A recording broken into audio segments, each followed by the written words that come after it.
Y bueno, ahora les dejo la palabra para que ustedes me digan qué fue lo que eligieron, qué texto por alguna razón les llamó más la atención y qué pasó con la lectura, qué quieren que conversemos, qué preguntas les ha suscitado esa lectura, qué comentarios o relaciones pueden hacer, qué aportes para enriquecerlo. Así que, bueno, estamos abriéndonos al intercambio. No sé quién quiere empezar y contarnos algunas de las elecciones posibles. A mí me gustaría compartir, Cómo no, si te parece, Lucrecia. Ana María. Sí. Con, Bueno, primero, a nivel de vivencia, me gusta siempre poner la vivencia, que incluye no solo la lógica y la razón y todo lo que decimos por desarrollar, sino toda una sensación de la lectura y el aprendizaje con todo el cuerpo. Me encanta. Y Lo dejamos sí, registrado porque ya lo vamos a conversar. bien. Y al escucharte y al leerte todo el tiempo, siempre me volvió a mí la importancia de la sutileza, ¿no? Y pongo esta palabra, ¿por qué? Porque sería, en este momento, con esto, yo elegí el texto Desafíos de la Educación y de la Formación Docente hoy. Ah, mirá, un texto que Eso. tiene ya sus Y, añitos. por- sí, pero tiene que ver con mi interés Perfecto. en mi proyecto. Los paradigmas en los que nos encontramos y en los que me encuentro, quiero ponerme siempre involucrarme en esto, ¿no? En los que me encuentro, siempre encontramos en uno cosas de paradigmas que ya han pasado y que no son tan fáciles de decir yo estoy en este nuevo o estoy en este nuevo lugar. Y uno encuentra sutilezas de aquellos viejos lugares que ha ocupado. Y por eso digo la palabra sutileza, como de ahí volver a traerme y volver a revisarme desde ahí. ¿Por qué elegí? Bueno, leí varios de tu texto, pero ¿por qué elijo esto para compartir? Porque hay al final un reconocimiento de que en la escuela hay diálogos con varios saberes, ¿no? Y la necesidad no solo de saber del sujeto que tenemos dentro de la escuela, sino de otros sujetos que también son parte de esta educación de la que yo quiero ocuparme y vivir, que están por fuera de la escuela. Y entonces, dentro de todo el planteo que vas haciendo de este nuevo modo de ocupar un nuevo lugar para ver la mirada en esta mirada crítica y emancipatoria, me quedo con esta última parte, que lo pongo con la palabra de sutileza, porque a veces aparece así como otros saberes, ¿no? Y que es parte de la educación, entonces, no de otras Es educaciones. la educación. Muy Entonces, bien, Lucrecia, exacto. muy Son bien. así, La por educación eso debería quiero ser compartir. dialógica. Entonces no podemos estar clasificando en unos y otros. La educación, supuestamente, decimos, lo enunciamos, lo propiciamos. Me encanta tu aporte, Lucrecia. Te dije que íbamos a rescatar lo que decías de las vivencias, porque eso es parte de lo que se negó en la historia del conocimiento escolar y en general en los medios académicos. Ustedes trabajaron el texto de investigar la experiencia educativa y vieron que estamos recuperando el hecho de que la acción educativa no es solamente una acción racional, tampoco es solo emocional, tampoco es solo psicomotriz, tampoco, o sea, estas disociaciones, estas fragmentaciones, estas clasificaciones que nos partían en pedazos, son parte, nos parece, de lo que debería empezar a superarse. Por más que alguna dimensión más explícitamente se manifieste en algún momento, no podemos permitir la escisión de lo que tenemos de humano, que quizás antes se podía decir, bueno, estas distintas perspectivas con fines analíticos. Está bien, para conocer más, no sé, la memoria, se podrá estudiar la memoria y tratar de aislarla, pero eso no significa que somos solo seres de memoria. También podemos leer que somos seres sin memoria desde otra perspectiva, no sé si se entiende. O sea que incluso si tomáramos una de esas parcialidades como un concepto, como un objeto de conocimiento para ser abordado, tiene tantos posibles abordajes que no hay una única manera de entender que vamos a entender por memoria. No sé si se entiende. Y cada oportunidad tendrá que ser el espacio en el que construyamos el objeto en sentido estricto, diciendo, bueno, qué abordajes son los que vamos a hacer y seguramente no van a poder ser unilaterales. Eso por un lado. Y por otro lado, me encanta esa reflexión tuya acerca de por qué unos conocimientos y otros conocimientos. Esto también fue algo, bueno, que en la historia del conocimiento pedagógico fuimos viendo como disociado.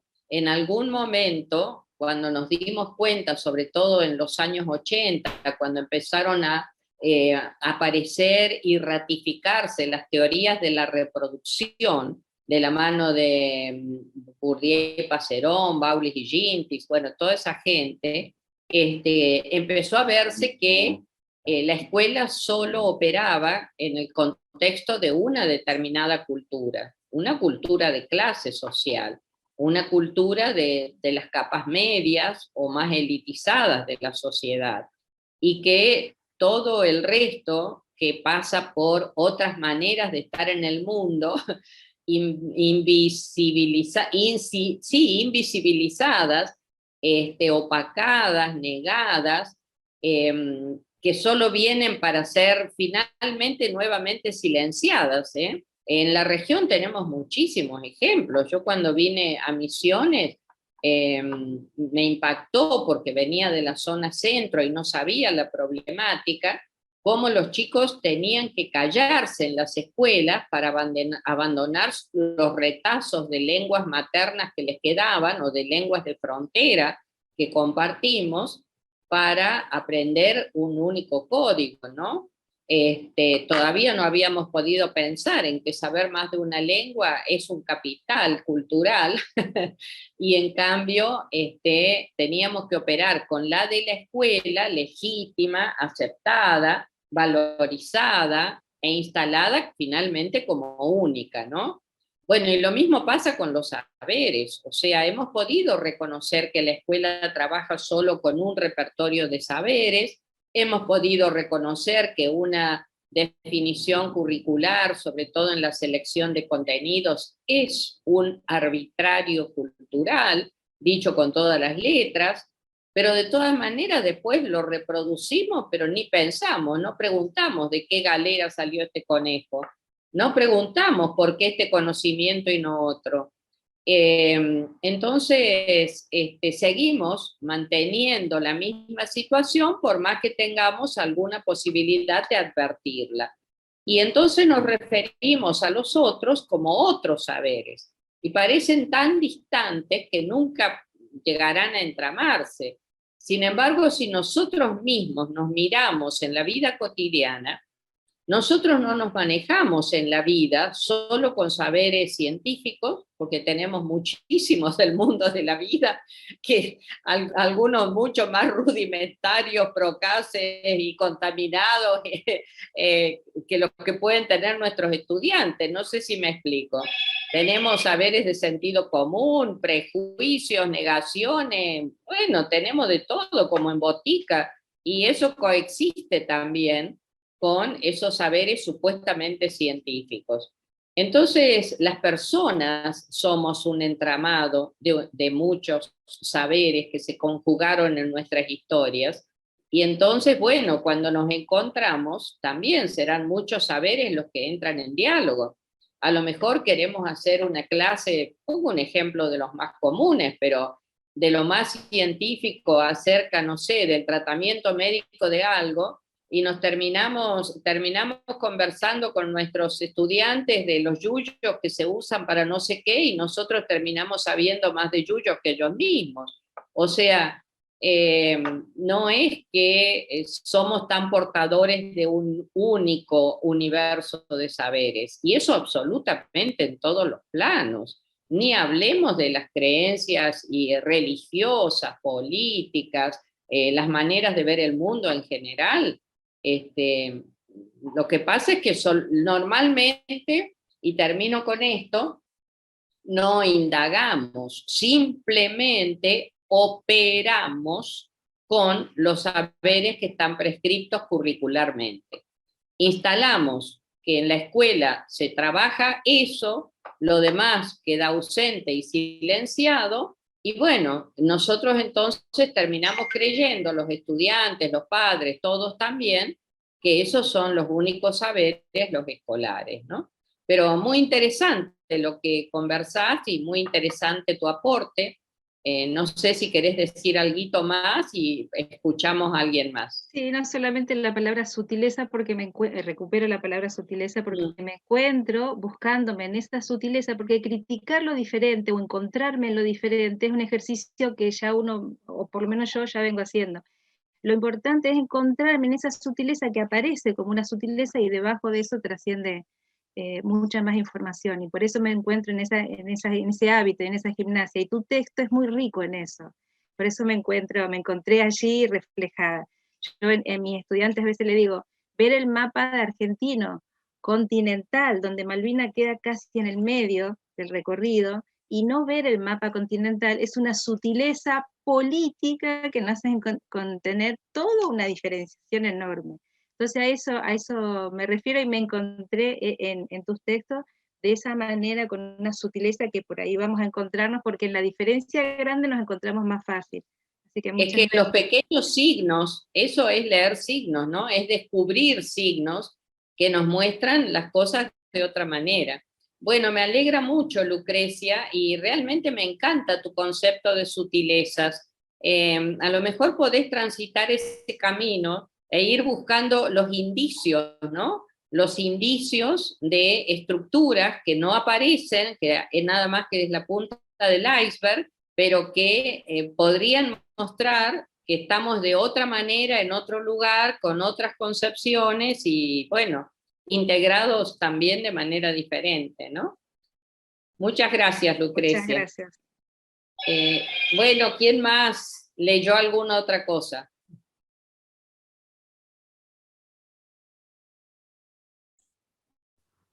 Yo leí algo, no sé si alguien más va a tomar la palabra. Permiso. Tomá la voz con mucho gusto, adelante. ¿Vos sos Analía? No, yo soy Nélida. Nélida. Yo tomé el texto La investigación educativa en el desarrollo profesional docente. Es el último que escribí. Sí, sí, me encantó porque aparte me llamó la atención eso. Quería ver, bueno, a ver qué es lo último, por dónde viene. Y bueno, me pareció súper interesante en el sentido de que me encontré con algunas de las cuestiones que me llevaron a postularme para el doctorado, o sea, decir por qué estoy acá, cuáles son estas preguntas que tengo, ¿no es cierto? ¿Cuáles son esas preguntas que motivan mi idea de investigar, a pesar de que ya había incursionado en la maestría y en algunas cuestiones, pero bueno, esta cuestión de querer saber más. Y también me interpeló mucho con algunos términos o algunos conceptos que yo utilicé y sobre los cuales todavía no estoy como muy segura, que utilicé para mi anteproyecto de tesis, cuando a mí me interesa saber en la práctica, me interesa mucho mirar las prácticas docentes en los contextos rurales, y yo había hablado de representaciones en mi proyecto, y es una palabra que siempre me produjo un ruido ahí. Bueno, no estoy muy cómoda con esa palabra, pero la puse porque tenía el marco teórico y tenía que presentar el anteproyecto, digamos, había una formalidad y había que presentar, bueno, entonces dije, presento desde acá.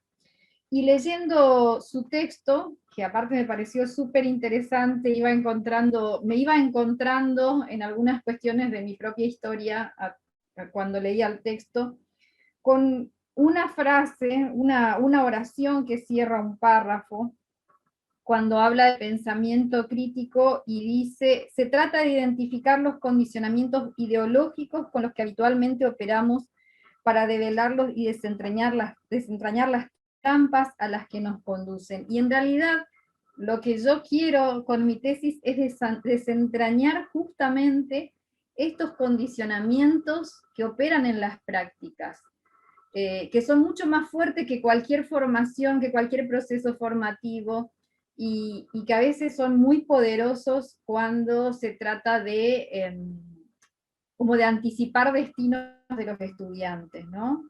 O sea, esos condicionamientos que tenemos, ideológicos, filosóficos, éticos, políticos, ¿no? Entonces, en ese sentido me parece como que una luz, una indija por donde empezar a revisar mi propuesta. Muy interesante, me alegra que te haya resultado claro y que pueda servirte. Y me parece que lo que estás diciendo ya puede ser un ejemplo de estos condicionamientos. Porque podríamos decir, por ejemplo, que, digamos, ustedes saben que en esta corta historia de la investigación educativa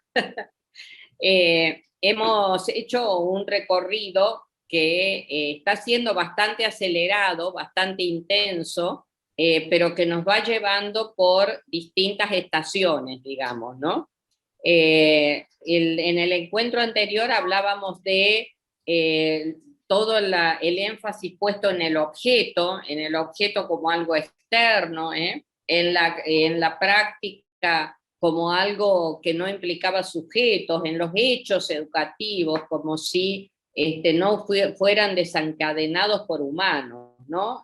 La repetición o la repitencia escolar como un hecho, la deserción como un hecho, y en los hechos no estaban las personas, no estaba en la historia de los sujetos, algo que se contabiliza materialmente, y sí, los números evidencian que existe el hecho material, pero aislado, sacado de la vida de cada sujeto. No sé si se entiende.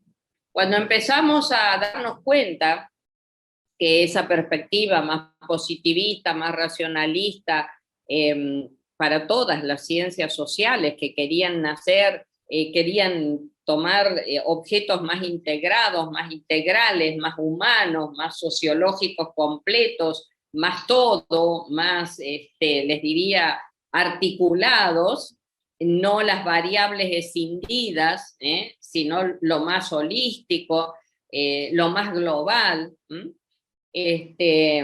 Bueno, empezaron a aparecer los sujetos.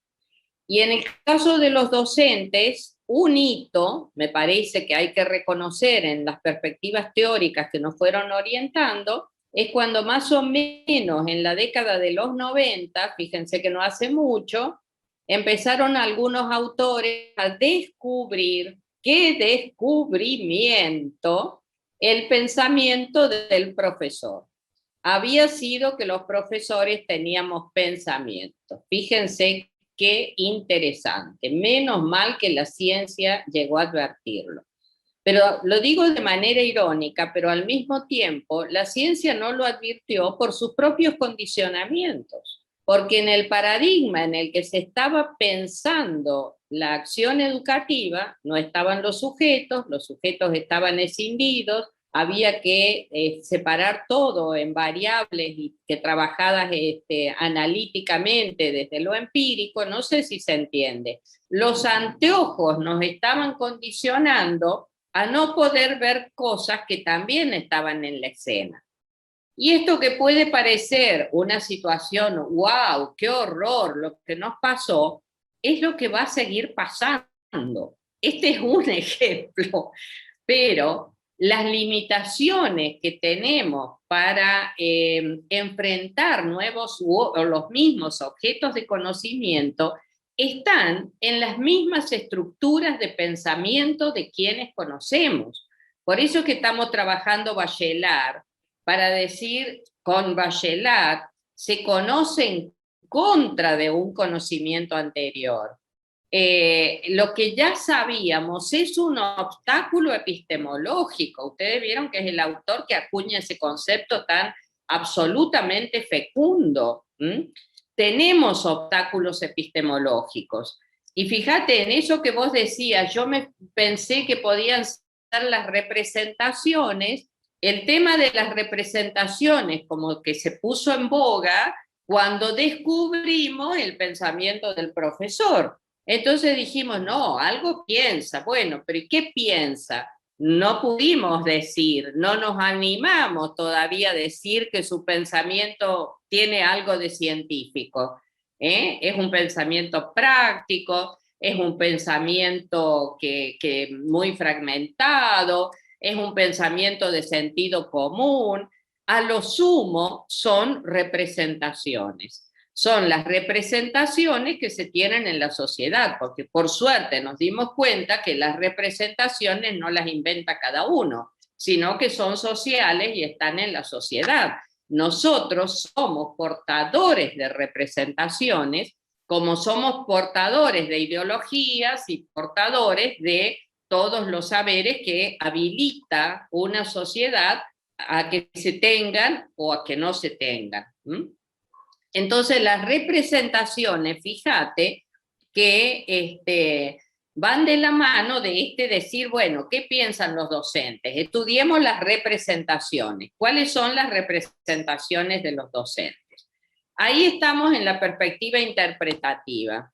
Ahí estamos en tratar de entender una lectura hermenéutica, qué es lo que el profesor piensa. Ya sabemos que en un conjunto, un sistema ideacional que tiene representaciones. Me parece perfecto. En ese punto te has encontrado vos para pensar tu tema.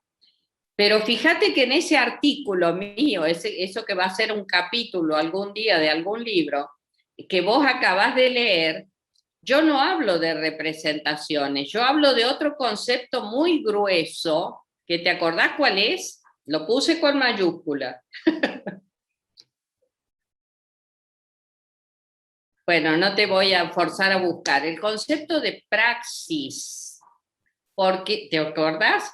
Como yo estoy tratando de avanzar desde la perspectiva hermenéutica para entrar en algo más estrictamente emancipatorio, en este momento, por ejemplo, si ustedes me preguntaran a mí, que ojo, yo también investigué representaciones, si ustedes miran los trabajos que hay en esa página, van a encontrar, por ejemplo, algunos que se titulan Representaciones y prácticas en el sistema escolar.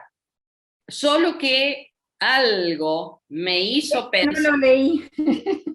Bueno, ese no lo quise leer el último, por eso. Bueno, pero léelo, ese es anterior, porque yo trabajé representaciones, no profundamente el concepto, pero sí me daba cuenta que habían ideas, pero fíjate que no me dejé seducir, no sé por qué, solo con la idea de representaciones. Tuve que poner representaciones y prácticas, porque algo me hacía ruido en el sentido de que estábamos en análisis muy idealistas, muy en el plano del pensamiento, y la educación es acción.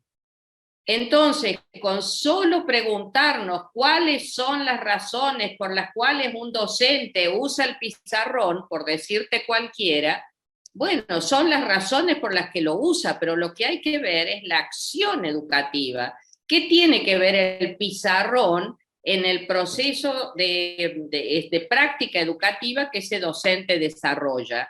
¿Es algo que le sirve para defenderse? ¿Es algo que le sirve para dialogar?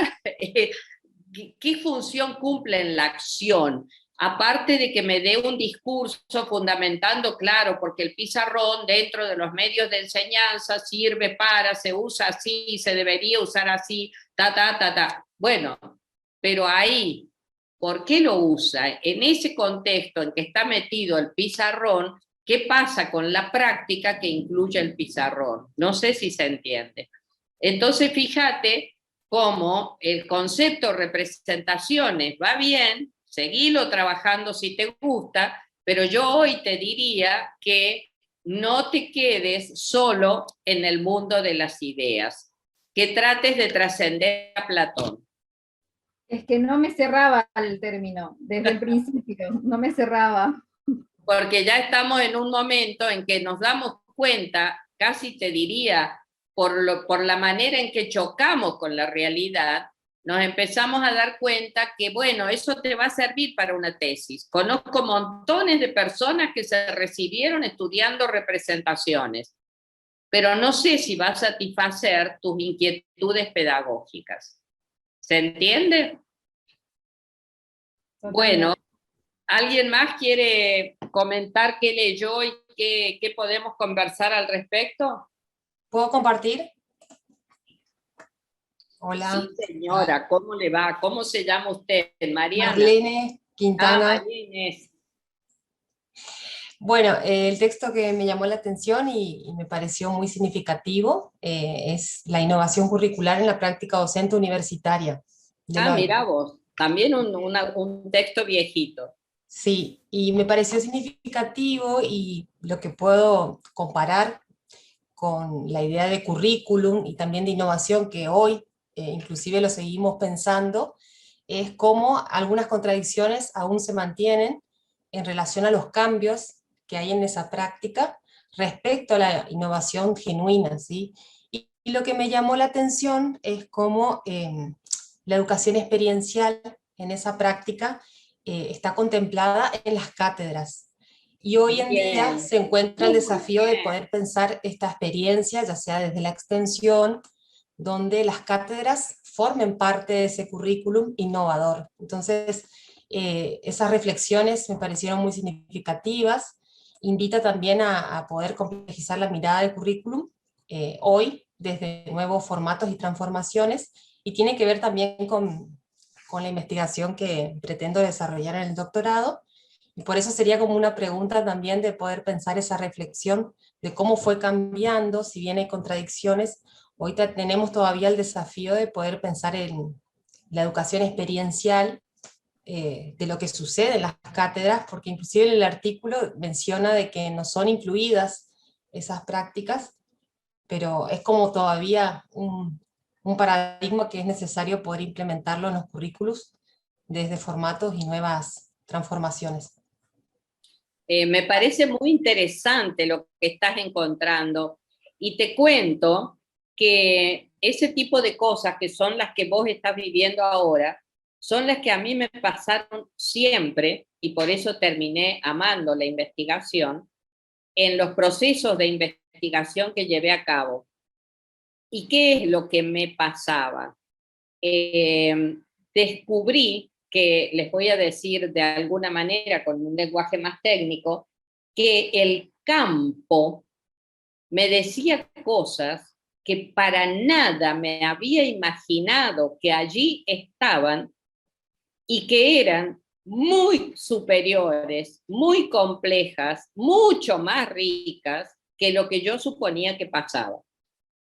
Y por eso esas investigaciones en las que pudimos, porque a veces las he hecho con colegas, con equipos, darnos cuenta que en el aula no había solamente falta, que en el aula no había solamente rutina, que en el aula no había solamente estereotipos, que en el aula, porque en la sociedad hay algunas cosas más que eso, y descubrirlas fueron lo más fascinante de los procesos de investigación que recorrí a lo largo de todos los años en que he trabajado en eso.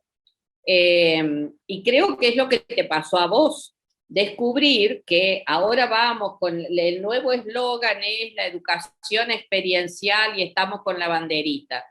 Pero resulta que si empezamos a mirar adentro de lo que eran las prácticas, había muchísimo de educación experiencial que nunca se nombró, que nunca se puso en valor, que ni los mismos docentes sabíamos que estábamos haciéndolo, no sé si se entiende, que trabajábamos desde hacer que los estudiantes vivencien, porque hay, fíjense, raíces pedagógicas que nos iluminaban en eso y que hemos sistemáticamente negado por alguna razón.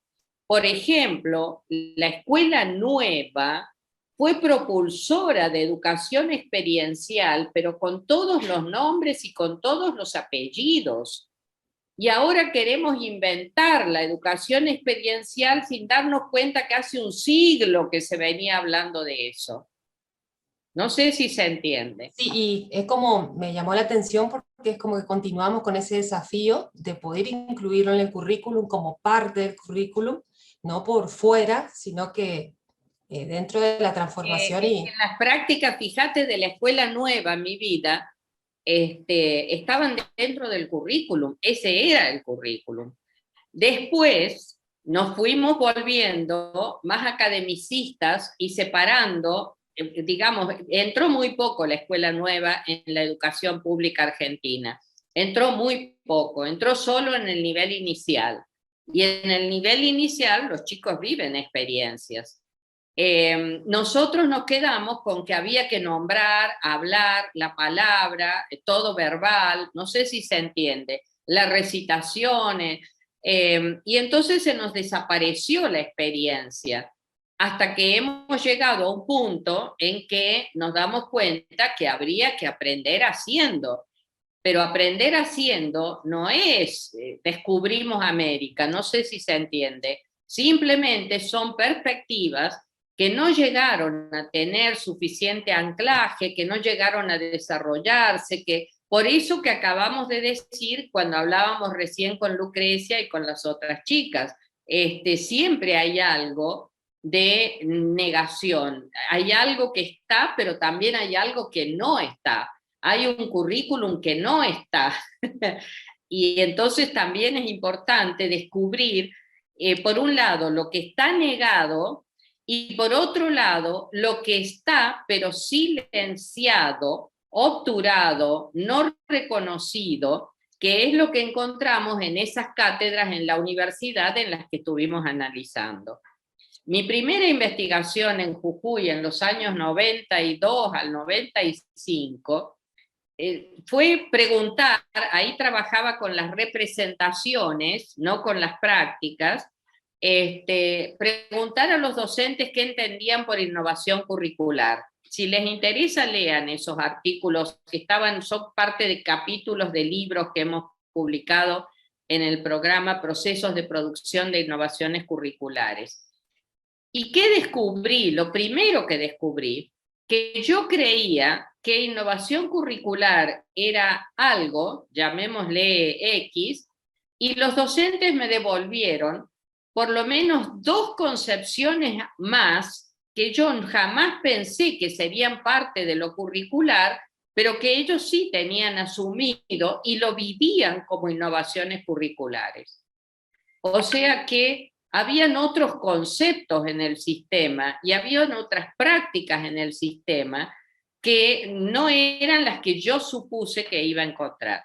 La historia de esa primera investigación es interesante porque es anterior a esta que vos decís de las prácticas en la vida universitaria. Yo empecé investigando en la escuela primaria. Y en la escuela primaria encontré, como se puede encontrar en cualquier lugar, gente, en cualquier lugar. El asunto es que nos abramos a la posibilidad de que la investigación nos permita descubrir, reconocer lo no reconocido, documentar lo no documentado y no, o sea, movernos en el contexto de descubrimiento y no solamente ratificar lo que ya sabíamos, que sería quedarnos en el contexto de justificación. Así que, bueno, me alegra que ese trabajo te sirva y nos permite ahora conversar acerca de esto. Gracias. ¿Alguien más? ¿Te puedo hacer un comentario respecto a lo que dijiste recién de en vez de ir a que nos dejemos llevar por el descubrimiento en vez de ir a rectificar hechos? Sí, a ver. Me parece que si nosotros nos partimos de la base de que nos vamos a rectificar hechos, vamos a estar haciendo lo que a mí me gustó mucho el material de Contreras, de esta distinción que se hace, y es como que si nos vamos con la perspectiva de buscar hechos, vamos a estar asumiendo el rol de investigadores y vamos a dejar de lado esa parte de docente que seguimos teniendo. Y me parece que la clave en la investigación educativa es que nosotros asumamos que somos docentes productores de conocimiento. Excelente. No pasarnos al lado de los académicos, porque somos académicos siendo docentes. Muy bien, me encanta tu reflexión, lo decís muy bien, es lo que estoy propiciando, pero lo decís muy bien, me encanta que lo puedas pensar y que lo estés aceptando y que lo tengas como propio. Sí, nos tenemos que correr. Yo reivindico el lugar de docente investigador, que no es lo mismo que ser o investigador o docente. Y ese espacio lo tenemos que construir y tenemos que generar una perspectiva, la que llamamos emancipatoria, con otras lógicas de conocimiento y por supuesto con nosotros como sujetos productores del conocimiento. Sí, coincido totalmente con lo que estás diciendo. ¿Alguien más? Profe, ¿Puedo Esteban. hablar? ¿Sí? ¿Quién dijo puedo hablar? No, le cedo el lugar a Esteban, que hace rato está queriendo hablar. Sí. Que hable él. Bueno. Hola, Esteban. Gracias. Hola, profe, un gusto. Bueno, estuve leyendo su texto sobre profesionalidad docente y la innovación curricular. En la página 16 usted investiga los procesos de producción de innovaciones curriculares y hay un tema que me llamó la atención, que es sobre la artillería tecnológica que se incorporan a los sistemas escolares. Usted señala, y ahí viene mi pregunta, ¿por qué estos recursos terminan operando como nuevas estrategias de dominación y de control? Me gustaría que amplíe un poco. Sí, porque nos imponen sus lógicas.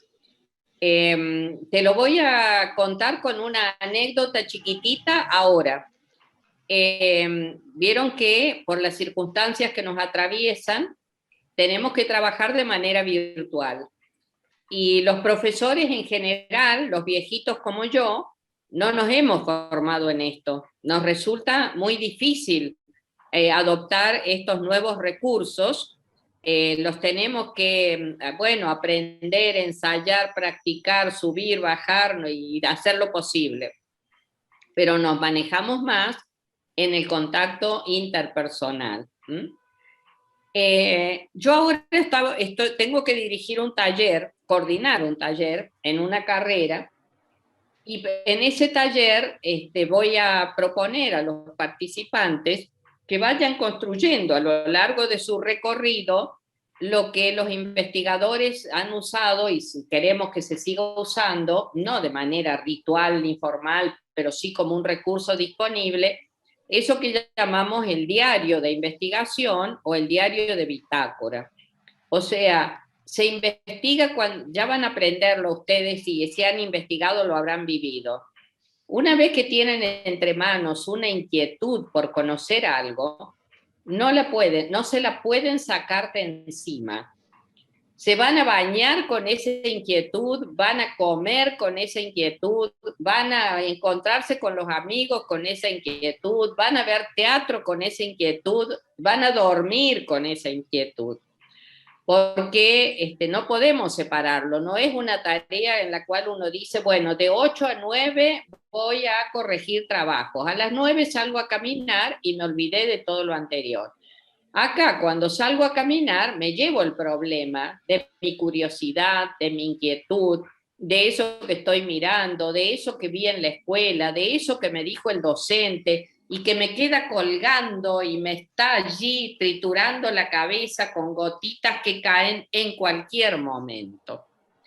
Como ese es el proceso de conocimiento, no se fragmenta, no se hace en módulos formales de tiempo, si bien podemos destinar formalmente tiempo, pero aparece cuando estamos durmiendo. Tenemos que tener una agendita con un lápiz al lado en la mesa de luz. Es que una herramienta que es muy útil es esa que llamamos diario del investigador. Entonces, uno de repente se acordó, tengo que acordarme de esta palabra, de la palabra sutileza, La pongo porque dentro de 2 horas me olvidé. Y después voy a ver qué digo de la palabra sutileza, pero el tema es que yo me pueda acordar. No sé si se entiende. O de repente encuentro una formulación de un concepto, de una frase, que viene perfectamente a cuento de lo que así lo debería decir. A ver, lo voy a anotar antes de olvidarme, porque es así, no es de otra manera. No sé si se entiende, porque nuestro trabajo es interpretativo y va surgiendo a medida que los estímulos nos van estimulando, valga la redundancia, van desencadenando ese tipo de reacciones. Entonces, vuelvo a la anécdota. Con una colega que sí está más canchera que yo, usa el aula virtual de la facultad y ya sabía cómo manejarla, le digo, bueno, busquemos algún recurso donde el estudiante pueda hacer como una cuenta, para usar los términos que se usan en las tecnologías, separada, y cada uno tenga su propia historia donde va cargando cosas, donde algunos, los profesores, podemos intervenir para poner algo, pero ellos tienen el registro de toda su historia de pensamiento a lo largo de todo el taller o de toda una carrera. Y fue muy difícil el diálogo. Yo no sé si existe o no esa herramienta, era mi pregunta. Pero mi compañera, con toda la mejor disposición del mundo como colega, me decía, no, así no, se tiene que hacer así. ¿Pero cómo se tiene que hacer? Y tiene que ser cada actividad. Bueno, pero no es cada actividad. No, tiene que ser separada y decir, esta actividad es esto y la fecha de entrega es esto. Y yo le decía, no, es que no tiene fecha de entrega, eso va a ser así. No sé si se entiende. Entonces, es un ejemplo muy tonto, pero de cómo a esta colega el tener ya el formato de lo que le permite el programa no le está permitiendo, le está creando dificultades, nuevos obstáculos epistemológicos para pensar un proceso pedagógico que tenga otra lógica y no la del aula virtual en ese diseño. ¿Se entiende o no lo que digo? Sí, yo creo que es muy, muy dura, muy directa la palabra dominación y control. Puede ser. Eso. Sí, después que usted lo explicó, digamos, yo lo pensaría como una barrera, digamos, pero no. Bien, para mí fue muy intensa esa palabra. Está bien. Fue una aclaración nada más. Te agradezco y me sirve tu sugerencia. A lo mejor estuve muy dura, lo asumo. Está bien lo que me señalas, podríamos tomarlo como obstáculos epistemológicos. Lo que pasa es que también, no es para justificarme, pero sí, cuando uno lo ve en la sociedad tan generalizados, que ya pensamos con otros formatos, que hemos cambiado el lenguaje por los otros formatos, que ya ni escribimos ni leemos como lo hacíamos, porque, no sé, mandamos esos íconos o dibujitos o cosas por el estilo, entonces uno siente que hay mucho de colonización de esos recursos tecnológicos sobre los procesos culturales. Pero está bien, quizás tendríamos que poner cómo eso se tiene que ir dando en procesos de mejor articulación y no tan duramente, ¿no? De acuerdo. Patricia, te pido para hacer una intervención porque continúa con lo de Esteban y ya te doy la palabra.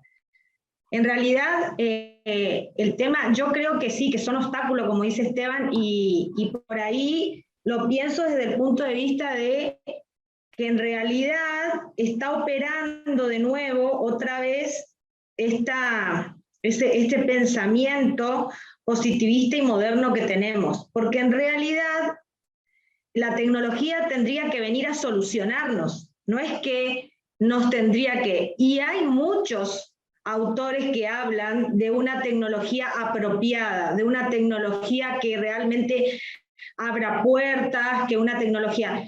La herramienta se llama Bitácora, Ana María, y está en muchas plataformas está. En realidad, el problema es que en general cuando uno no conoce las tecnologías, y nos pasa a todos, en vez de decir, bueno, que la tecnología, yo quiero hacer esto, como vos dijiste, yo quiero hacer esto, bueno, ¿con qué lo puedo hacer?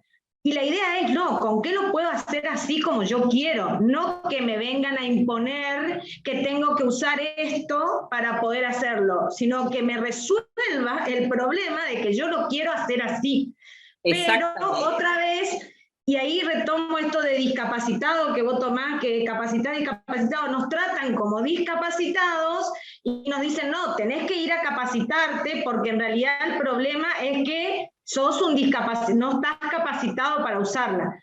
No, yo quiero hacer esto, resolverme el problema de cómo lo puedo llevar adelante y no volver otra vez a repetir ciertas cuestiones. Yo veo ahora en la virtualidad, por ejemplo, quienes repiten de alguna manera el modelo pedagógico en la virtualidad y quienes de alguna manera dialogan y conversan como lo hacían en el aula. Y están usando esta tecnología que es durísima y sin embargo no monopolizan, sino que dan la palabra, conservan, y en esto te aplaudo, Ana María, porque la verdad que reconozco que encantadísima de la vida esta posibilidad de poder intercambiar y conversar. Muchas gracias. Sí, estás diciendo exactamente lo que, pero está bien el señalamiento de Esteban, eso lo debe haber escrito en momentos en que también yo me sentía muy limitada y muy discriminada, digamos, al margen de un mundo que parecía inaccesible. Y todo depende, volvemos al tema de los diálogos de saberes. Están representados así dramáticamente en personas diferentes. El tecnólogo que nos dice el formato es así y si usted lo que tiene que hacer es venir a aprender, venga y tome el curso y después va a encontrar la palabra bitácora. Y el pedagogo que dice, ¿sabéis qué? Yo quiero llegar a esto, ¿cómo lo hago? Y hablamos lenguajes diferentes, no sé si se entiende. Pero quizás también ahí se tiene que ir produciendo esto que decimos de que somos muchos adentro de cada uno. En una de esas deberíamos poder tener distintos saberes, distintos lenguajes, distintos recursos y producir esas articulaciones. Ahora, no se resuelven asignando a unos el saber y a otros el no saber. Se resuelven buscando al interior de cada uno de nosotros la integración, porque si no reproducimos el esquema, la distancia, les diría, las relaciones de poder finalmente. Ahora yo te voy a enseñar cómo se hace esto, vos sentate, escuchá y escribí. Bueno, es lo mismo que hacíamos nosotros. Habría que poder modificar esa manera de poner los saberes en relación, ¿no? ¿Puedo hacer un comentario breve sobre la cuestión de las tecnologías? Sí. Yo comparto tu visión, Ana María, con respecto a eso y quiero decir un poco por lo que plantea Esteban, me parece que son las dos cosas. Operan como obstáculo epistemológico, pero también son herramientas de disciplinamiento y dominación. Por una cuestión muy sencilla, claro que es fuerte, porque la dominación y el disciplinamiento son prácticas muy fuertes y muy violentas. Entonces también ahí opera como obstáculo la resistencia a pensar en qué medida y cuánto somos dominados nosotros. Y no por el uso en el sentido que planteaba María del Carmen, que también para llegar a ese uso racional, poder elegir, tiene que haber un proceso de autonomía previa. Digo esto enmarcado en la línea de Foucault, en la línea incluso de esta línea de pensar esta epistemología en términos de bloqueo, ¿no? De que también existen bloqueos, que detrás del uso de las tecnologías hay una lógica de pensamiento. Sí, claro. lo que nos genera, lo que nos domina, sino la lógica que opera detrás de ese uso. También hay concepciones de verdad y hay intenciones por una sencilla razón. Yo no comparto que nos subestimen.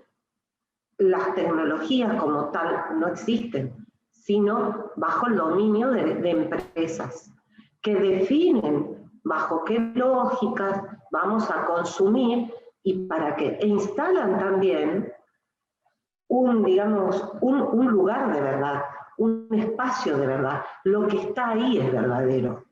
Sí, y pensar también, perdón Ana María, quiero decir que cuando hablamos de tecnología no hablamos específicamente de una plataforma virtual educativa, hablamos de un uso que hoy está casi cooptado por WhatsApp y por el uso de Internet sin criterio, digamos, y sin un criterio académico.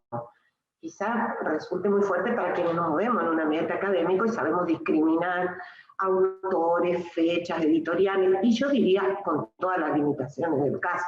Entonces me parece que a nivel del doctorado tenemos que poder ya reconocer cuán profundamente calan en la subjetividad y en la producción de subjetividad, que es un objetivo de las empresas, que además de la que además son dueños otros conglomerados, ¿no? Como Disney, y que son empresas además que financian la invasión de los países dueños, digamos, de estas empresas tecnológicas en otros países, o sea, todos los procesos de colonización, también lo hacen en términos de la colonización simbólica. Y en términos de mercados, ¿no? Sí, por supuesto, bajo la lógica mercantil, pero es una lógica de pensamiento casi del consumidor también, ¿no? Totalmente. Ahí tengo una cositita más que me están sugiriendo las intervenciones de ustedes y después ya vemos algún otro trabajo. Creo que la lógica, por ejemplo, para las tecnologías, las TICs, es más un pensamiento que tiene que producir análisis. Y en los análisis, o sea, hay que separar los fragmentos, las unidades de información. En esos análisis aparece mucho la posibilidad del pensamiento binario y el uso de la disyunción.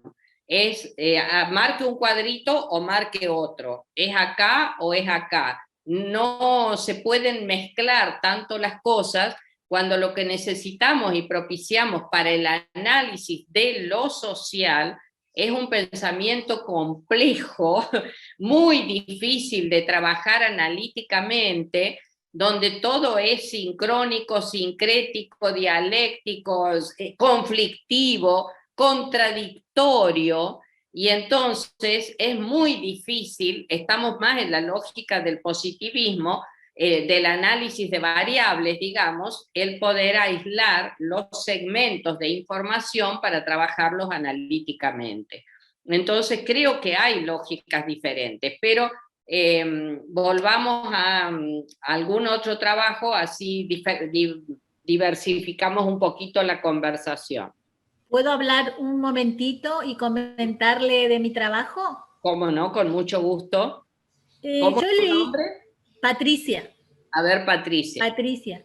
Yo leí su trabajo sumamente interesante que habla de las condiciones actuales para la producción de los conocimientos y saberes en y desde la educación. Creo que lo hizo en la Universidad de Jujuy en oportunidad de un encuentro. Sí. A mí me gustó mucho y me encuadró. En primer lugar, me empoderó. Pero qué alegría, Patricia. Porque vengo de una formación y de muchísimo trabajo, muchos años en institutos de formación docente. Entonces, nos encontramos con esa disyuntiva que planteó Jime, que decía, ¿el docente puede investigar? ¿Podrá hacerlo o es solamente para los académicos? Y en su trabajo me llamó mucho la atención esto de superar las representaciones e ir por la praxis. porque mi trabajo versa justamente en la problemática de la articulación entre el nivel inicial y el primer ciclo de la escuela primaria. Y ahí aparecen representaciones absolutamente dispares de lo que es un contenido, de lo que es una estrategia, bueno, etcétera, etcétera. Entonces, este tema de ir buscando las necesidades de la praxis a partir de una investigación me pareció sumamente enriquecedor y por eso le digo que me empoderó, ¿no es cierto? Como, digamos, se puede hacer investigación en y desde la educación. Totalmente. Bueno, con respecto a los sujetos hablamos bastante en el encuentro anterior y yo sigo propiciando eso con muchísima convicción. Creo que es un desafío político epistemológico el que tenemos entre manos y que tenemos la posibilidad de permitirnos nacer como docentes investigadores, de reivindicar la investigación en manos de los docentes y como una dimensión de la misma práctica docente. Eso lo estamos conversando, lo pueden leer y aparentemente podemos compartirlo.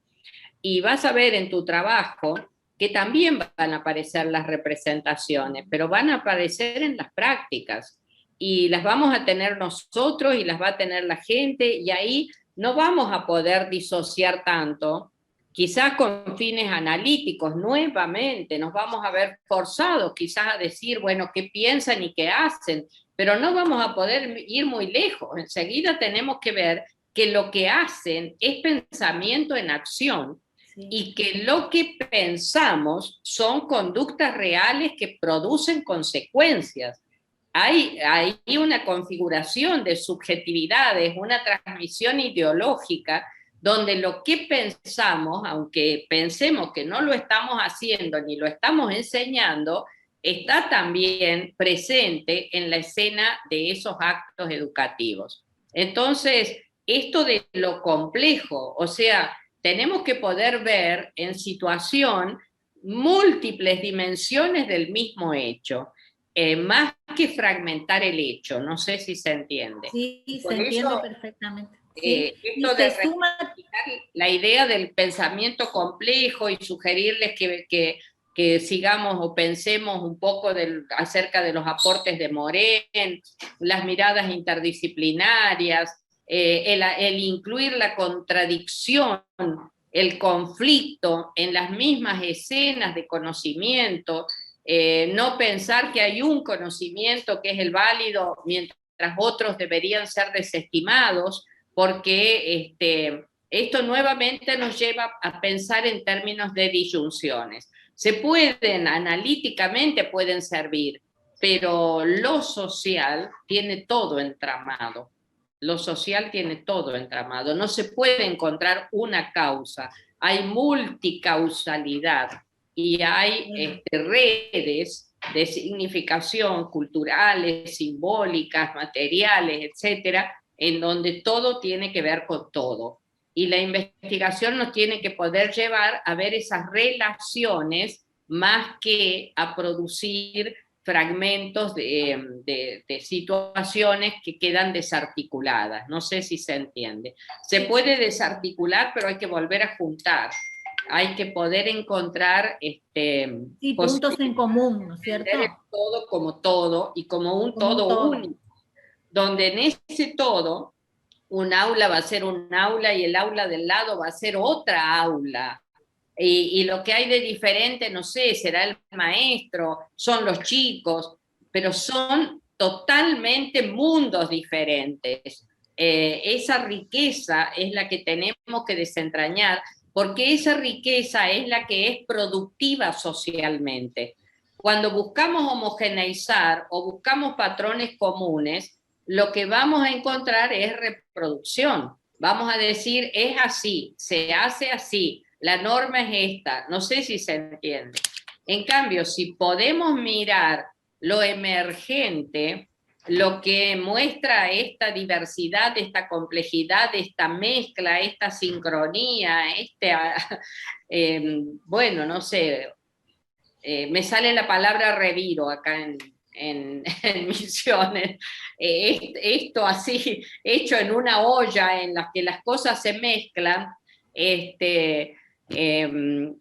mucho más probable que podamos llegar a darnos cuenta que es ese el caldo de cultivo de lo productivo en la sociedad, que esas son las situaciones diferentes que van a permitir pensar en futuros diferentes. No sé si se entiende.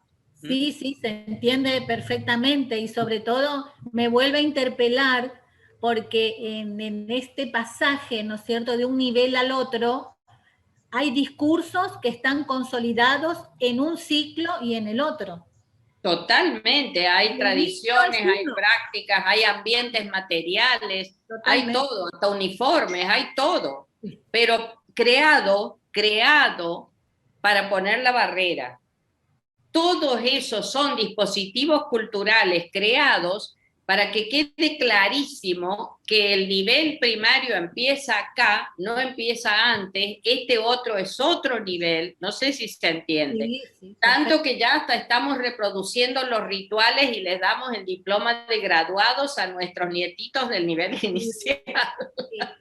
O sea, que quede claro que se terminó y que no tiene nada que ver con la continuidad de aprendizajes.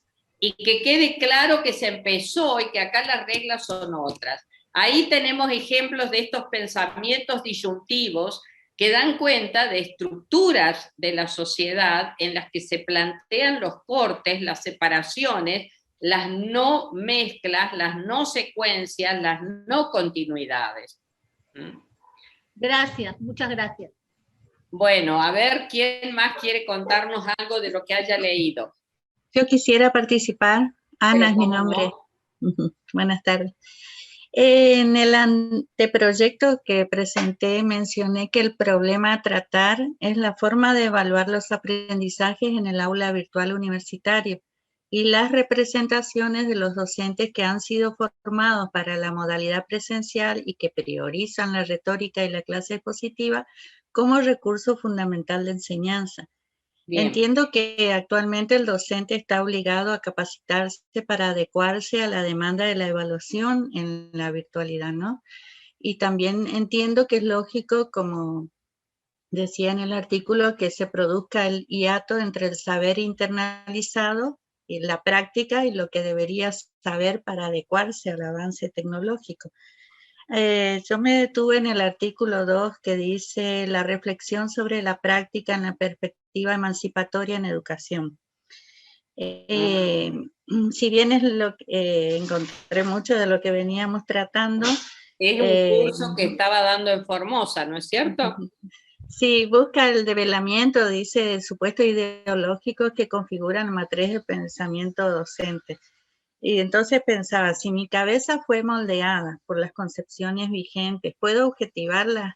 Me gustó mucho las sugerencias que dan Kemis y Taggart para conquistar el saber emancipatorio. Que una de las sugerencias decía es ir hasta la génesis de esas concepciones. Muy bien. Y decidir si quiero quedarme con y en ellas. Eso me aclaró bastante.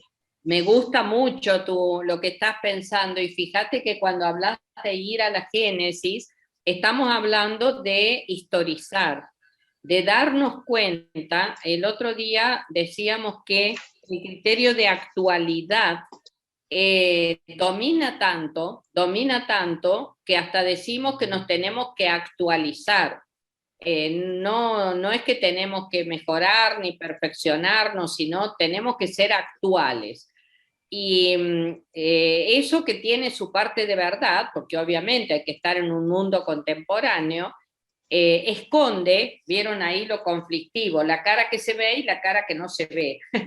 La cara que no se ve es que plantea la negación de la historia. O sea, traigamos, como nos contaba recién una compañera, no sé, en este momento la educación experiencial como la nueva bandera de la modernización, pero ni pensemos que en realidad eso a lo mejor fue parte de proyectos, de intenciones, de prácticas que quedaron ocultas, cercenadas, desvalorizadas, y que por ende no tuvieron actualidad. No sé si se entiende. O sea, ver hacia dónde nos podemos remontar para ver qué pasó con esas ideas, creo que además va a ayudar a que esas ideas se defiendan y se sostengan mejor, porque si no, con la idea de la actualización permanente, bueno, estamos todos los años tirando a la basura lo que aprendimos el año anterior, y ya eso es un proceso desgastante en la historia de la cultura y obviamente empobrecedor en la historia de la educación, por ejemplo, en nuestro país. Tenemos que poder saber que eso que estamos incorporando en realidad eran cuestiones que alguien pensó, que se desarrollaron en otros contextos o en este mismo contexto, que tuvieron que pagar el costo de ese silenciamiento. Porque eso que ahora puede ser la gran novedad, quizás fue algo que antes no solamente era denostado, sino reprimido, castigado. La gente que pensaba, qué sé yo, las hermanas de Rosario, las hermanas Cosetino, también tuvieron que pagar costos políticos por el pensamiento que estaban instalando en sus prácticas pedagógicas. O sea, o cambiamos un poco las condiciones sociales para dar lugar a otras cosas, o corremos los mismos riesgos porque nada cambió y seguimos por los mismos atajos y sin poder integrar esos que son también saberes y aprendizajes de una historia de la educación y de una historia de la cultura.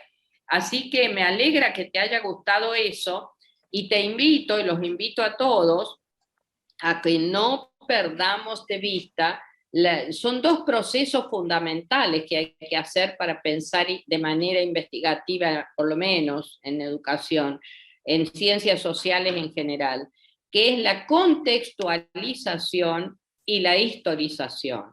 Hay que ver en un escenario y hay que ver en una historia.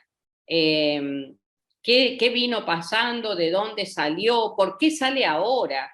Y si sale ahora, ¿a qué intereses sirve? Lo que estábamos comentando con María del Carmen. ¿Quiénes sostienen determinadas cosas? ¿Quiénes se benefician? ¿Qué consecuencias generan? O sea, todo esto es dinámico y está entramado de tal manera que tiene consecuencias sobre las otras partes de ese todo. Entonces hay que ver en contexto y en historia. Bueno, podremos escuchar todavía a alguien más, ¿sí? Sí, buenas tardes. ¿Cómo estás? Yo quiero hacer quiero hacer un breve comentario porque yo leí el mismo texto y justamente me quedé con esto, ¿no? Con la importancia en este camino a los procesos de emancipación.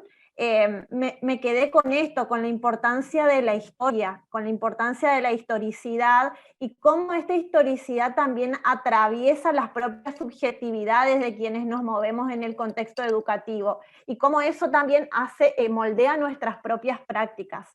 Pero también me gustaría agregar algo más, que estos procesos de reflexión de la propia práctica, necesarios para poder conquistar estos procesos emancipadores, son procesos colectivos. La reflexión muchas gracias por traer eso que nos estamos olvidando. Muy bien. La emancipación, digamos, estos procesos de reflexiones siempre son colectivos porque es algo que por ahí damos por obvio, pero es importante también ponerlo en palabra, porque si no podemos caer en perspectivas reduccionistas e individualistas de los aprendizajes cuando sabemos que los aprendizajes en realidad se construyen en un contexto y siempre con otros y con otros, digamos. Entonces eso la verdad que eso, porque ya ustedes desde el inicio del texto plantea esto, que la reflexión es un proceso social también, y por ende es un proceso colectivo. Muchísimas gracias. Trajiste algo, pero fundamental. Fíjense cómo por hablar de todo nos olvidamos de algunas cuestiones básicas. Es así, o sea, la perspectiva emancipatoria plantea que el trabajo de conocimiento es un trabajo colaborativo. No es nuestra intención seguir compitiendo por lo que sabemos, seguir corriendo carreras para ver quién sabe más, quién llegó primero, quién tiene más citas, quién... No, es en la sociedad en su conjunto donde vamos a sostenernos, aunque la sociedad en su conjunto sea el pequeño grupo, los colegas del departamento, los padres de mis alumnos, el grupo de estudio que formamos, pero tenemos que aprender prácticas sociales diferentes. Si no, quedamos en la misma recitación de principios que no modifica las relaciones sociales. Las prácticas sociales, así como incluyen historia, incluyen muchos componentes, representaciones, ideología, etcétera, incluyen relaciones sociales. Y esas relaciones sociales, que son las que estuvimos denunciando, cuando hablábamos de la asimetría en las relaciones de conocimiento, esas relaciones sociales quisiéramos que se modifiquen si avanzamos y si intentamos una perspectiva emancipatoria. No podríamos mantener la dinámica del que sabe frente al que no sabe, esa dinámica de la educación bancaria que tan firmemente sostenemos en una perspectiva emancipatoria. Ahí tenemos que ver la manera, es parte de los desafíos, de hacer horizontales las relaciones de conocimiento, porque tenemos que modificar no solo los conocimientos que circulan, sino las relaciones sociales que se construyen en relación con los conocimientos.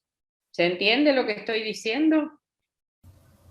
Entonces, muy importante lo que trajiste, muchísimas gracias, ¿sí? Hola, no, sí.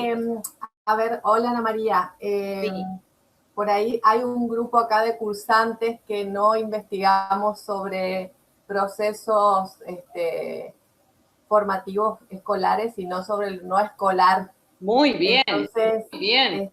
Queríamos también ir de a poco planteando, en mi caso, digamos, por más que algunos textos que observo que se remiten solo a docentes o solo a la cuestión curricular y demás, trato de leerlos para sacar algún elemento que me aporte a lo que hago.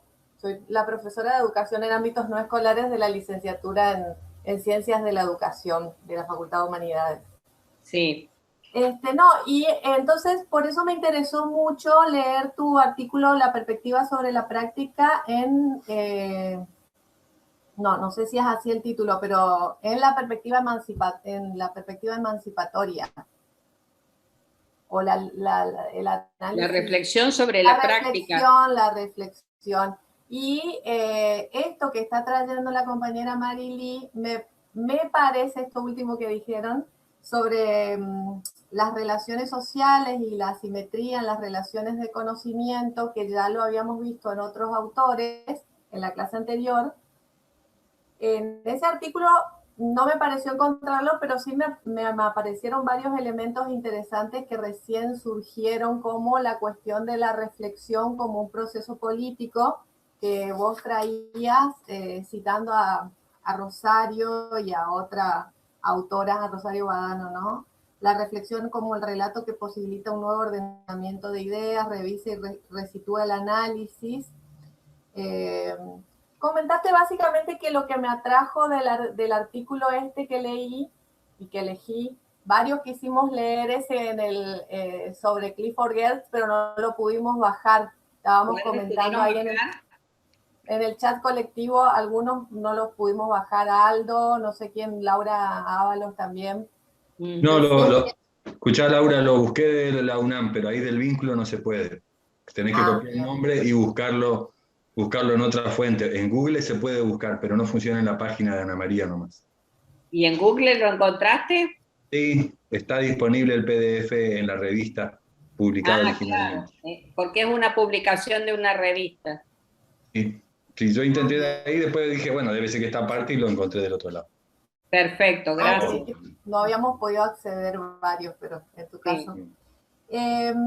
Por esta cuestión de la teoría de los intereses constitutivos de saberes que nos planteaste en la clase anterior, que yo siento que me ubico en la perspectiva de la práctica o la perspectiva hermenéutica, y en esta crítica que se hace a esa perspectiva, ¿no? Me interesa la cuestión esta de que no podemos describir y comprender sin incluirnos en las escenas que investigamos, asumiendo nuestras opciones teóricas e ideológicas.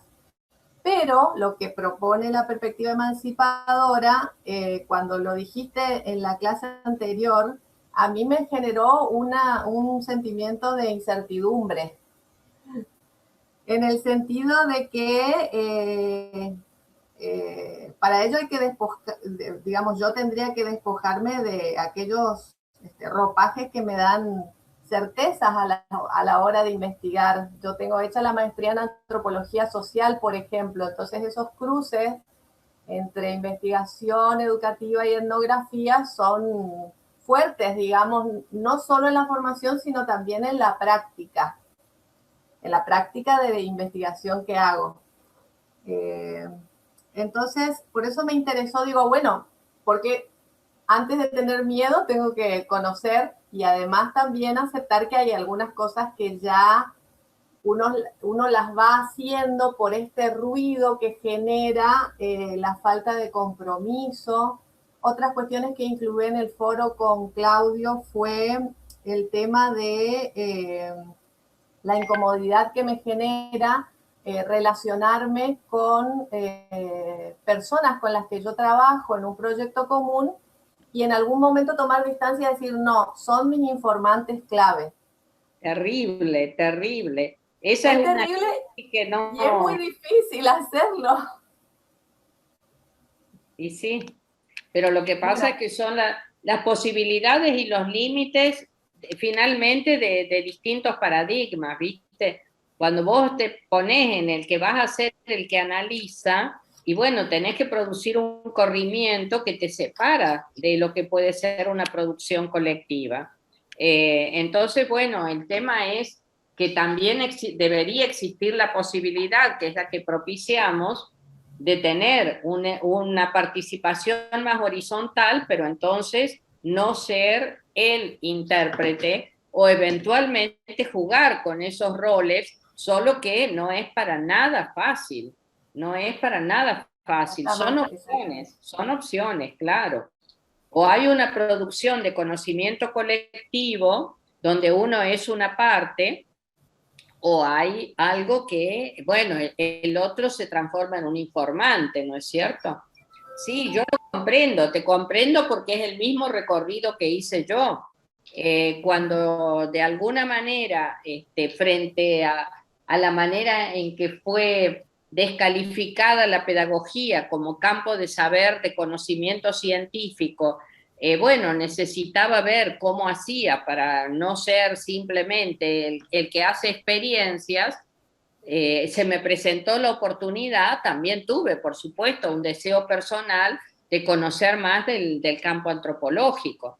Y el campo antropológico nos ofrece recursos, como nos ofrecen todos los campos, la sociología de la educación, la psicología de la educación, no es el único, pero no es lo mismo, o sea, la pedagogía y el campo educativo está cruzado por otras lógicas. Y también, así como nos enriqueció, a mí, bueno, me abrió muchísimo la cabeza ese tránsito, llegó un momento en que dije, no, pero esto no es, yo no quiero ser una antropóloga, yo soy pedagoga, soy educadora, soy docente investigadora. Entonces, sí. Es algo que, bueno, que se va construyendo en el camino. Y fíjense nuevamente cómo tenemos una trama de saberes que en algunos casos nos obstaculizan y en otros nos abren puertas. en el mismo momento y en diferentes momentos nos sirven para algo y no nos sirven para otras cosas.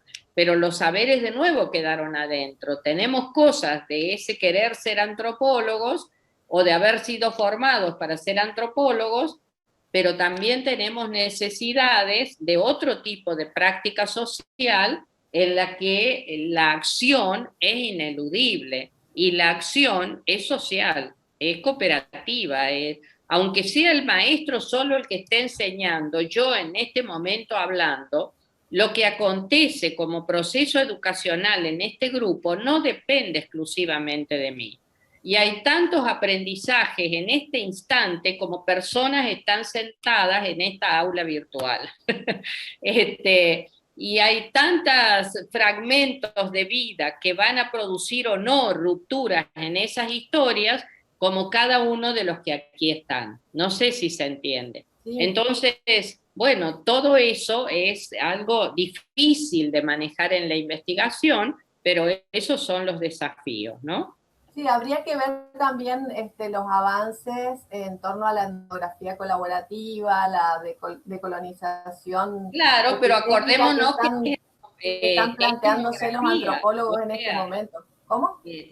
Pero acordémonos que es etnografía. En eso también tengamos la honestidad de decir cuándo nos vamos corriendo del campo. Yo respeto mucho, son necesidades que tienen los etnógrafos que se meten en estos territorios, pero mi objetivo, por ejemplo, no fue ser etnógrafa, ni es ser etnógrafa.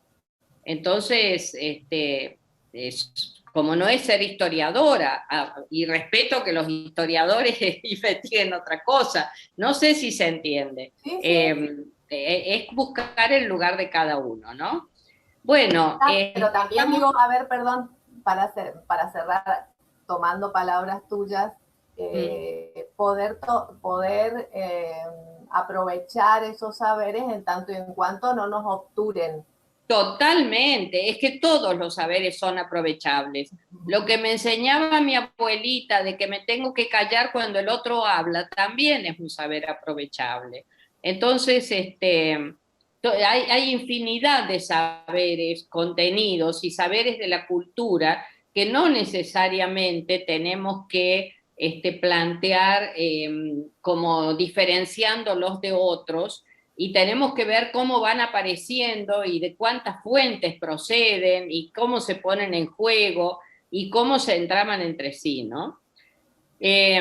Bueno, decía que estamos llegando casi al final de este encuentro, y tuve ganas de traer algo, así como ustedes también se prepararon leyendo algunos materiales, y quise traerles un escrito de un colega docente investigador. En una ocasión, muchas hemos pasado así, me tocó compartir un panel con un colega de Jujuy, se llama José Alberto Ramos, ya está jubilado, es psicólogo, enseñaba psicología de la educación, fue director de un instituto de formación docente, uno de los más importantes que tiene la provincia de Jujuy, se llama el Instituto Raúl Scalabrini Ortiz, y cuando él tuvo que hacer su intervención en ese panel, había escrito algo que a mí me parece, bueno, no sé si la verdad existe, creo que no, pero si existiera la verdad, creo que debería ser bella. Y me parece que lo que escribió este colega es bello, pero que además contiene no una, sino muchas verdades. Entonces, a modo de cierre o de despedida en este momento, les leo rapidito este aporte que hizo José Alberto Ramos. Se había formulado la pregunta, ¿quién investiga? Y se responde, hablar de quién investiga es afirmar que todos lo pueden hacer. O mejor dicho, que cualquiera lo puede hacer. Pero como dice un estudioso del psicoanálisis, no cualquiera es cualquiera. ¿Quién investiga? el que tiene deseo por conocer, el que experimenta curiosidad, quien puede observar y analizar la realidad sin prejuzgar de antemano, quien desea que algo cambie y desde su lugar